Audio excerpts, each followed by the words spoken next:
దేవుని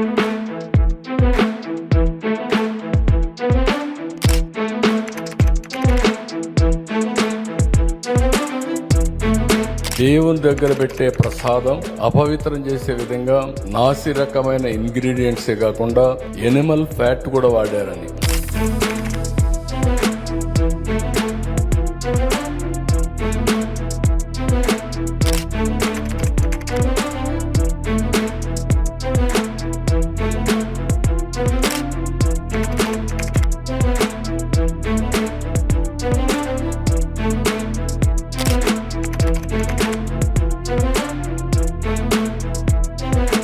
లడ్డు అప్పుడు బాగుంది, ఇప్పుడు బాగుంది.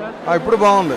ఏమేమి తేడాలు ఉన్నాయి లడ్డు అప్పటికి ఇప్పటికి? టేస్ట్ బాగుంది. ఇప్పుడు నెయ్యి క్వాలిటీ అంతా బాగుంది. ఇప్పుడు ఇక్కడ భక్తులుగా మీరు ఇబ్బందులు పడ్డారు, అన్ని సౌకర్యాలు బాగున్నాయి. సౌకర్యం బాగుంది. అన్నప్రసాదం ఎలా ఉంది మరి?